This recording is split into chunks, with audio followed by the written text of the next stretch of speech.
Pornography এই মুহূর্তে ভারতবর্ষের তরুণ প্রজন্মকে নিঃশব্দে গিলে খাচ্ছে এই একটা ভয়ঙ্কর নেশা, আর সেই নেশার নাম পর্নোগ্রাফি। আর এবার সেই মারণ নেশার জেরেই খুন হতে হলো 34 বছর বয়সী এক সফটওয়্যার ইঞ্জিনিয়ারকে। বেঙ্গালুরু, ভারতের সিলিকন ভ্যালি, এই শহরে প্রতিদিন ভালো কেরিয়ারের স্বপ্ন নিয়ে দূর দূরান্ত থেকে আসেন হাজার হাজার তরুণ তরুণী। কেউ আসেন চাকরির খোঁজে, কেউ একটু স্বাধীন জীবনের আশায়, আবার কেউ নিজের সামান্য জমানো টাকা নিয়ে একটা স্টার্ট আপ শুরু করে নিজের আলাদা পরিচয় তৈরি করার লক্ষ্য নিয়ে। স্বপ্ন, সুযোগ আর সম্ভাবনার শহর হিসেবেই বেঙ্গালুরুকে চেনে গোটা দেশ। কিন্তু 2026 সালের 3রা জানুয়ারির একটা ঘটনা এই শহরের সেই পরিচিত চেহারাটাই বদলে দিল।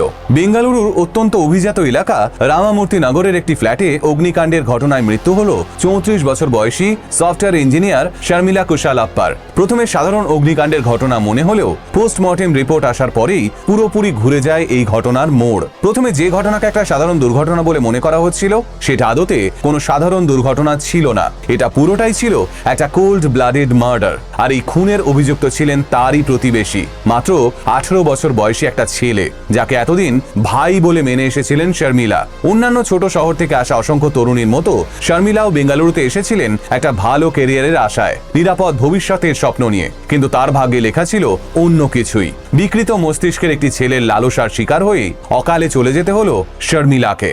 নমস্কার, আমি সুজয় নীল। আমার চ্যানেলে আপনারা এর আগেও বিভিন্ন ধরনের মার্ডার মিস্ট্রি দেখেছেন, কিন্তু আজ যে ঘটনা বলতে চলেছি সেটা শুধুমাত্র একটা খুনের গল্প নয়। এই ঘটনার সঙ্গে জড়িয়ে রয়েছে ভারতের সমাজের এক বিরাট অংশের মানসিকতা এবং ডিজিটাল যুগের এক গভীর সমস্যা, পর্নোগ্রাফি। সস্তা ইন্টারনেটের দৌলতে সাইটে পৌঁছানো এখন সবার পক্ষেই সহজ। 2025 সালের অগস্ট মাসে স্ট্যাটিস্টার নামের একটা পরিসংখ্যানে দেখা যায়, এক মাসে সব থেকে বেশি ভিজিট করা ওয়েবসাইটের তালিকায় 8ম স্থানে এমন একটা সাইট ছিল যেখানে ওই এক মাসেই ভিজিট করেছিলেন 401 কোটিরও বেশি ভিউয়ার। হ্যাঁ, তালিকায় 8ম স্থানে থাকা ওয়েবসাইটটারই এই অবস্থা। তাহলে যে ওয়েবসাইটটি প্রথমে আছে সেটার কথা ভাবুন। সাধারণত এই ধরনের পর্নোগ্রাফি কন্টেন্টের প্রভাব সব থেকে বেশি পড়ে কম বয়সী ছেলেদের ওপর। আর ঠিক এইরকমই এক আসক্ত 18 বছর বয়সী কিশোরের বিকৃত মানসিকতার শিকার হতে হলো শর্মিলার মতো এক ঝকঝকে ইঞ্জিনিয়ারকে। কিন্তু এবার প্রশ্নটা হলো, শর্মিলা এবং কার্নাল মানে ওই 18 বছর বয়সী ছেলেটার মধ্যে এমন কি ঘটেছিল যার পরিণতি এত ভয়াবহ হয়ে উঠল? কিভাবে এই পুরো ঘটনাটা সাজানো কার্নাল, আর কিভাবে এই পুরো ঘটনার সঙ্গে জড়িয়ে পড়লো পর্নোগ্রাফি? চলুন আজকের ভিডিওতে ধাপে ধাপে বোঝার চেষ্টা করি বেঙ্গালুরুর এই মর্মান্তিক হত্যাকাণ্ডের পুরো গল্পটা।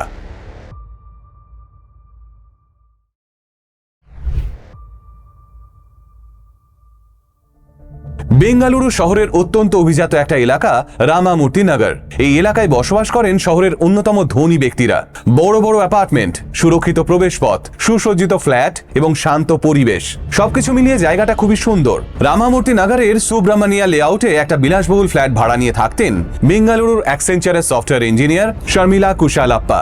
ভালো চাকরি, কাজের জায়গায় ভালো পজিশন, দারুণ মাসিক আয়, সবকিছুই ছিল একেবারে পারফেক্ট। কিন্তু ঠিক এই পারফেক্ট জীবনেই একদিন ঘটে গেল এমন একটা ঘটনা যা কাঁপিয়ে দিল গোটা বেঙ্গালুরু পুলিশ প্রশাসনকেও। 3রা জানুয়ারি 2026 ফ্ল্যাটে ওই রাতে একাই ছিলেন শর্মিলা। হঠাৎ রাত 10টা বেজে 15 মিনিটে ওই ফ্ল্যাটে লাগলো একটা ভয়াবহ আগুন। 10টা বেজে 15 মিনিট থেকে 10টা বেজে 45-এর মধ্যে আগুনের দাপটে পুরো ঝলসে গেল ওই ফ্ল্যাট। আগুনের দাপট এতটাই বেশি ছিল যে মাত্র আধ ঘন্টার মধ্যেই পুরো ফ্ল্যাট পুড়ে খাক হয়ে গেল। দমকল পুলিশ এসে অনেক চেষ্টায় আগুন নিভিয়ে ভিতরে প্রবেশ করে দেখলো ফ্ল্যাটের একটা জিনিসও আর বাকি নেই। আসবাবপত্র, সোফা, বিছানা, কাপড় চোপড় সবকিছু আগুনে পুড়ে ছাই হয়ে গেছে। দুজন মেয়ের ব্যক্তিগত জিনিসপত্র, নথিপত্র, দৈনন্দিন ব্যবহারের সামগ্রী সবকিছুই আগুনের লেলিহান শিখায় ভস্মীভূত। সাথেই ওই ফ্ল্যাট থেকে উদ্ধার হলো শর্মিলার দগ্ধ নিথর দেহ।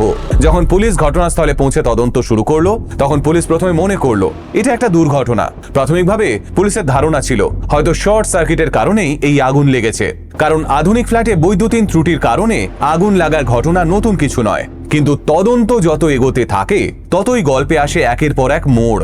হঠাৎ করে কিছু বিষয় পুলিশের চোখে পড়ে যা তাদের সন্দেহ আরো বাড়িয়ে দেয়। প্রথমত, শর্মিলার মৃতদেহ কিন্তু তার নিজের ঘরে পাওয়া যায়নি, বরং পাওয়া গেছে তার বন্ধুর ঘরের রান্নাঘরের সামনাসামনি জায়গায়। দ্বিতীয়ত, যেভাবে জিনিসগুলো পুড়েছে দেখে মনে হচ্ছে কেউ যেন জোর করে এগুলোকেই পোড়াতে চেয়েছিল। আর তৃতীয়ত, আগুনে পুড়ে যাওয়া স্তূপের মধ্যে একটা জিনিস খুঁজে পাওয়া যাচ্ছিল না, আর সেটা হলো শর্মিলার মোবাইল ফোন। একটা আধুনিক শহরে বসবাসকারী সফটওয়্যার ইঞ্জিনিয়ারের মোবাইল ফোন হঠাৎ করে হারিয়ে যাওয়া মোটেই স্বাভাবিক নয়, বিশেষ করে যখন বাড়ির সবকিছু আগুনে পুড়ে ছাই হয়ে গেছে। এই ব্যাপারটা নিয়ে পুলিশ যখন সন্দিহান, তখনই প্রতিবেশীদের কাছ থেকে পুলিশ জানতে পারে শর্মিলার এক বন্ধু ছিল যে এই ঘরেই তার সঙ্গে থাকতো। শর্মিলার ওই বন্ধুর নাম ছিল সংকল্পা নীলায়া। তিনি আদতে আসামের বাসিন্দা ছিলেন এবং দুজনেই বেঙ্গালুরুতে একই অফিসে সফটওয়্যার ইঞ্জিনিয়ার হিসেবে কাজ করতেন। কিন্তু আগুন লাগার সময় সেই মেয়েটি কোথায় ছিল, সে হঠাৎ করে কিভাবে নিখোঁজ হয়ে গেল? তাহলে কি সেই মেয়েটিও জড়িত রয়েছে পুরো ঘটনার সঙ্গে? চলুন তাহলে এবারে সেটাই জেনে নেওয়া যাক। ঘটনাস্থলে পাওয়া প্রমাণগুলো যখন পুলিশ একত্র করার চেষ্টা করছে, তখনই পুলিশের সামনে উঠে এলো আরো একটা চাঞ্চল্যকর তথ্য। প্রতিবেশীরা পুলিশকে জানালেন শর্মিলা এবং তার বন্ধুর সঙ্গে মাঝে মধ্যেই দেখা করতে আসতো আরো একটা ছেলে। ছেলেটার নাম কর্নাল কুরে। ছেলেটি ওই দুজন মেয়ের প্রতিবেশীও বটে। রাস্তায় দেখা হলে তাদের সঙ্গে হাসি মুখে হাই হ্যালো করতেও দেখা যেত। প্রতিবেশীরা আরো বলেন শর্মিলা ছেলেটিকে ভাইয়ের মতোই ভালোবাসতেন। সকালবেলায় কর্নালকে ফ্ল্যাটে দেখেছিলেন অনেকে, কিন্তু আগুন লাগার ঘটনার পর থেকে ওই ছেলেটিকেও আর দেখতে পাওয়া যাচ্ছে না। তাহলে কি ছেলেটার এই ঘটনার সঙ্গে জড়িত থাকার কোনো সম্ভাবনা রয়েছে? যে মেয়েটাকে সে দিদি বলে ডাকতো, তার এই দুর্ঘটনার পরেই সে গায়েব। পুলিশের সামনে এখন তিনটে চরিত্র। একজন 34 বছর বয়সী মহিলা যিনি মারা গিয়েছেন, এক 18 বছর বয়সী যুবক এবং আর এক তরুণী যিনি হঠাৎ করেই এই ঘটনার সময় নিখোঁজ। এই তিনজনের মধ্যে কি এমন সম্পর্ক রয়েছে? এই সমস্ত প্রশ্নের উত্তর যখন পুলিশ খুঁজছে, তখনই একের পর এক স্তর উন্মোচিত হতে থাকে এই তদন্তের। প্রথম দিকে বেঙ্গালুরু পুলিশ ভেবেছিল এটা একটা ছোটখাটো কেস, কিন্তু পোস্টমর্টেম রিপোর্ট আসার পরেই ঘুরে যায় তদন্তের মোড়। পুলিশ জানতে পারে আগুন লাগার জন্য যে বার্ন ইনজুরি হয়েছে, সে কারণে কিন্তু শর্মিলার মৃত্যু হয়নি। শর্মিলার মৃত্যুর আসল কারণ ছিল শ্বাসরোধ। পোস্টমর্টেম রিপোর্টে আরো জানা যায় তার ঘাড়ে একটা কামড়ের দাগ আর গায়ে বেশ কিছু আঘাতের চিহ্ন রয়েছে। এই আঘাত কিন্তু আগুনে পড়ে যাওয়ার জন্য হয়নি, বরং আগুন লাগার আগেই তার উপর এইসব অত্যাচার চলেছে। অর্থাৎ মৃত্যুর আগে তার সঙ্গে শারীরিক নির্যাতনের চিহ্ন স্পষ্ট। কিন্তু কে করলো এই কাজটা? পুলিশ যখন ঘরে ঢুকেছিল তখন দরজা ঘরের ভিতর থেকে বন্ধ ছিল। তাহলে আততায়ী ঘর থেকে বেরোলো কিভাবে? তখনই পুলিশের নজর গেল একটা বারান্দার দিকে। পুলিশ বুঝতে পারলো এই বারান্দায় ছিল পুরো অপরাধের কেন্দ্রবিন্দু। সুযোগ বুঝে সুপরিকল্পিতভাবে এই বারান্দা ব্যবহার করেই কেউ মেয়েটির ঘরে প্রবেশ করেছিল।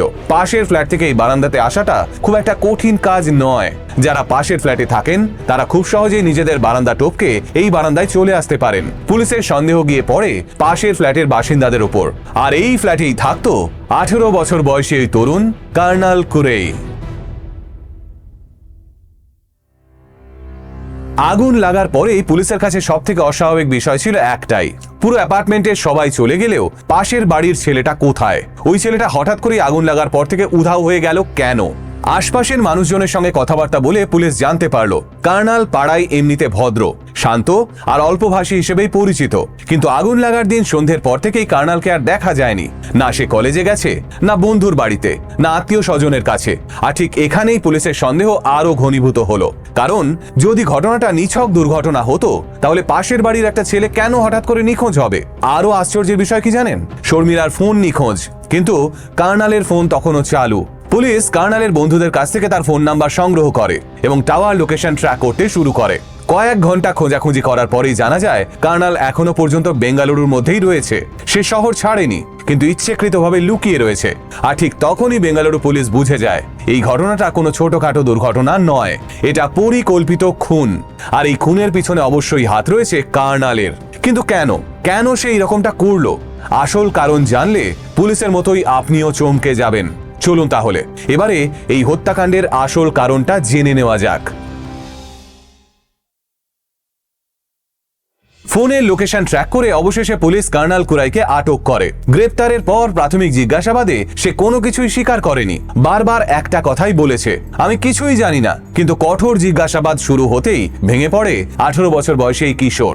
ধীরে ধীরে একের পর এক ভয়ঙ্কর তথ্য সামনে আসতে শুরু করে। পুলিশের কাছে কর্নাল স্বীকার করে শর্মিলাকে প্রথম দেখার পর থেকেই সে তার প্রতি আকৃষ্ট হয়ে পড়ে। মাত্র 2 থেকে 3 সপ্তাহের মধ্যেই এই আকর্ষণ রূপ নেয় এক ধরনের বিকৃত আসক্তিতে। সে প্রায়ই বারান্দায় দাঁড়িয়ে শর্মিলার দিকে তাকিয়ে থাকতো, কখনো কাপড় শুকোনোর অজুহাতে, কখনো ফোনে কথা বলার ভান করে। মাঝে মধ্যেই সে শর্মিলার সঙ্গে কথা বলতে যেত এবং কোনো বিশেষ কারণ ছাড়াই গল্প জুড়ে দিত। অন্যদিকে শর্মিলার দৃষ্টিতে কার্নাল ছিল পাশের বাড়ির ছেলে, একজন প্রতিবেশী মাত্র। তার সঙ্গে শর্মিলার ব্যবহার ছিল সাধারণ সৌজন্যবোধ এবং প্রতিবেশী সুলভ ভদ্রতার মধ্যেই সীমাবদ্ধ। রাস্তায় বা দোকানে দেখা হলে তিনি হাসি মুখে হ্যালো বলতেন, ব্যাস এটুকুই। কিন্তু কার্নাল কখনোই এই বাস্তবতাটাকে মেনে নিতে পারেনি। তার মাথায় ঢোকেনি যে শর্মিলা তাকে শুধুই একজন ছোট ভাইয়ের মতোই দেখেন, বরং তার মনে হতে শুরু করে শর্মিলা নাকি তার প্রেমে পড়ে গেছেন। তার বিকৃত মানসিকতায় গড়ে ওঠে আরো একটা ভয়ঙ্কর ধারণা, একজন অবিবাহিত স্বাধীন কর্মজীবী সফটওয়্যার ইঞ্জিনিয়ার নারী মানেই নাকি সহজলভ্য। এই বিকৃত ধারণার পিছনে ছিল একটাই মূল কারণ, দীর্ঘদিনের পর আসক্তি, যা বাস্তব আর কল্পনার সীমারেখা মুছে দিয়েছিল তার মনে। জিজ্ঞাসাবাদে কার্নাল স্বীকার করে যে সে নিয়মিত পর্নোগ্রাফিক ভিডিও দেখত, ঘন্টার পর ঘন্টা ধরে। ধীরে ধীরে তার কাছে বাস্তব জীবন আর পর্দায় দেখা কল্পনার মধ্যেকার পার্থক্য মুছে যেতে শুরু করে। সে বিশ্বাস করতে শুরু করে ভিডিওতে নারীদের যেভাবে দেখানো হয় বাস্তব জীবনেও তারা ঠিক তেমনই আচরণ করবে। এই বিকৃত বিশ্বাসই তার মনে জন্ম দেয় একের পর এক ভুল ধারণা। এই মানসিক অবস্থার মধ্যেই একদিন সে জানতে পারে শর্মিলার রুমমেট কয়েক সপ্তাহের জন্য আসামে নিজের গ্রামের বাড়িতে গেছেন, অর্থাৎ শর্মিলা এখন সেই ফ্ল্যাটে একাই রয়েছেন। এই তথ্যই তার মাথায় অপরাধের বীজ বপন করে। কার্নাল মনে করে এটাই তার জন্য সবচেয়ে বড় সুযোগ। এইভাবে এই সময়ের মধ্যেই তাকে শর্মিলাকে পেতেই হবে। সেই অনুযায়ী ৩রা জানুয়ারি ২০২৬ রাতে শর্মিলার ফ্ল্যাটে যাওয়ার সিদ্ধান্ত নেয় সে। সেই দিন স্বভাবতই শর্মিলা ফ্ল্যাটে একাই ছিলেন, তবে কার্নাল সামনের দরজা দিয়ে ঢোকার সাহস পায়নি। সে জানতো শর্মিলা চিৎকার করলেই সব শেষ হয়ে যাবে, তাই সে বেছে নেয় আরো গোপন পথ, বারান্দার রাস্তা। রাত আনুমানিক ৯টা নাগাদ পাশের ফ্ল্যাট থেকে বারান্দা টপকে সে ঢুকে পড়ে শর্মিলার ঘরে। ঘটনাচক্রে সেদিন ঘরের স্লাইডিং দরজাটি বন্ধ ছিল না। সেই সময় শর্মিলা ফোনে কথা বলছিলেন।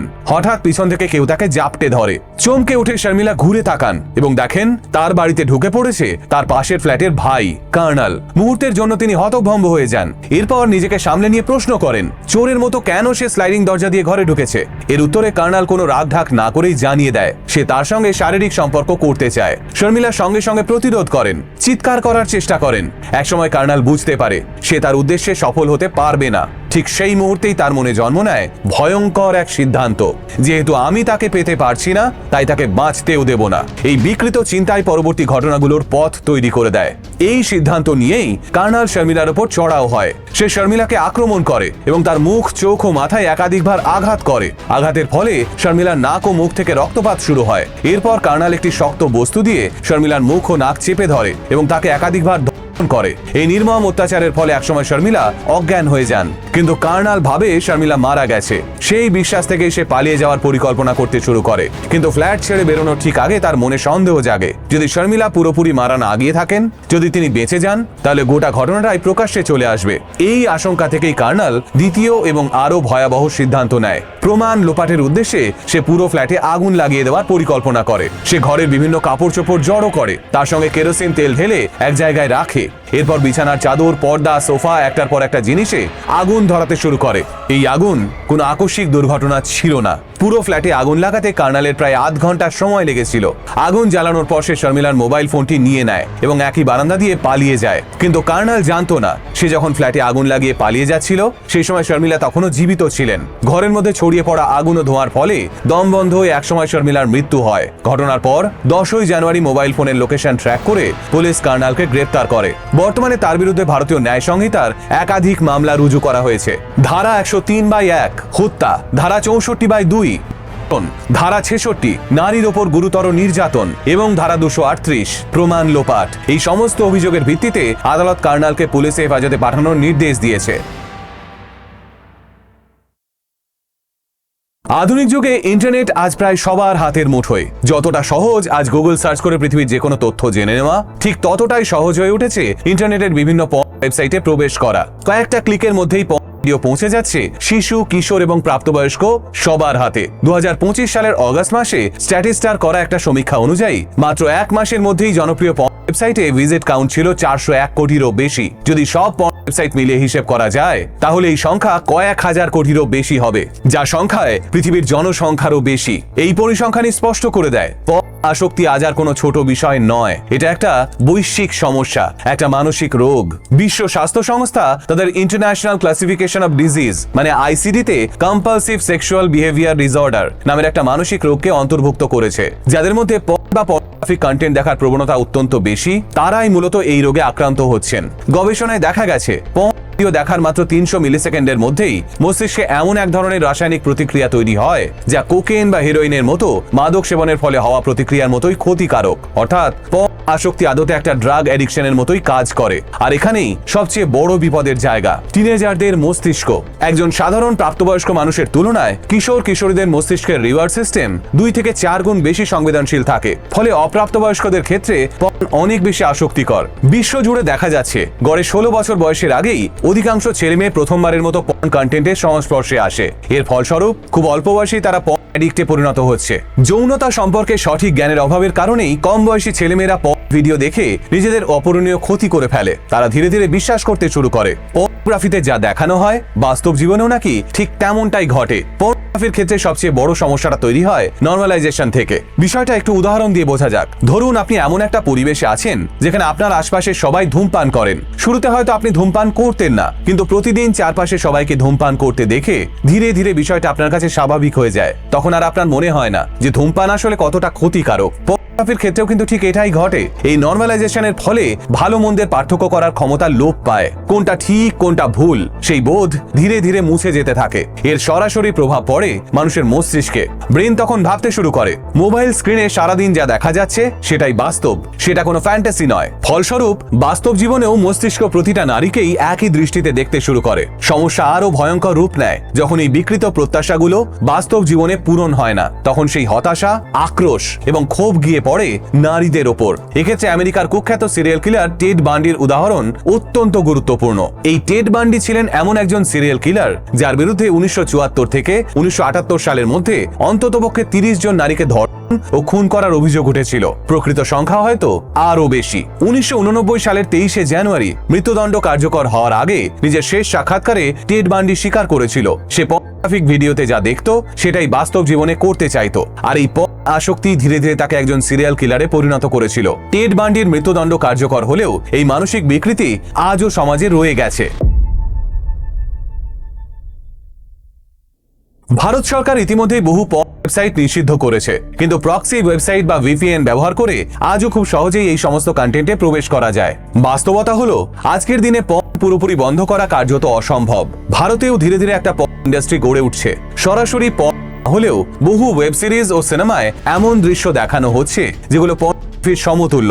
এগুলোও কিন্তু সমানভাবে ক্ষতিকারক। এই পরিস্থিতিতে আগামী প্রজন্মকে রক্ষা করার একমাত্র পথ হলো সেক্স এডুকেশনকে ট্যাবু না বানিয়ে সেটাকে সচেতনভাবে প্রমোট করা। কোনটা ভালো কোনটা খারাপ সেটাকে স্পষ্টভাবে বোঝানো, পর্নোগ্রাফির ক্ষতিকারক দিকগুলো জেনজির সামনে তুলে ধরা, কিভাবে এই আসক্তি থেকে বেরিয়ে আসা যায় সে বিষয়ে খোলামেলা আলোচনা করা। এইভাবেই হয়তো সমাজ ধীরে ধীরে পর্নোগ্রাফির ক্ষতিকারক প্রভাব থেকে মুক্তি পাবে।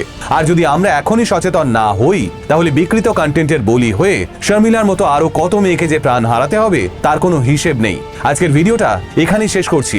একটু ভেবে দেখবেন। সবাই ভালো থাকবেন, সুস্থ থাকবেন। নমস্কার।